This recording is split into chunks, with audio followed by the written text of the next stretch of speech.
नमस्कार. जर तुम्ही हार मानण्याच्या विचारात असाल तर ही कविता तुमच्यासाठी आहे. कवितेचं नाव आहे उठ पुन्हा. थांबू नकोस रे जरी वाट अंधारी, थांबू नकोस रे जरी वाट अंधारी, पाय जखमी असले तरी चालत राहा सारी, पाय जखमी असले तरी चालत राहा सारी. वादळ येतील ढगही दाटतील, वादळ येतील ढगही दाटतील, पण तुझ्या ध्येयाला सूर्यकिरण वाट दाखवतील, पण तुझ्या ध्येयाला सूर्यकिरण वाट दाखवतील.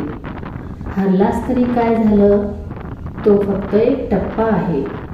हरलास तरी काय झालं, तो एक फक्त टप्पा आहे. खरा योद्धा तोच असतो जो पुन्हा उभा राहतो. खरा योद्धा तोच असतो जो पुन्हा उभा राहतो. हाच तर मापदंड आहे. उठ पुन्हा, उंच भरारी घे, स्वप्नांना पंख दे, आकाशाला स्पर्श कर रे. उठ पुन्हा, उंच भरारी घे, स्वप्नांना पंख दे, आकाशाला स्पर्श कर रे. धन्यवाद.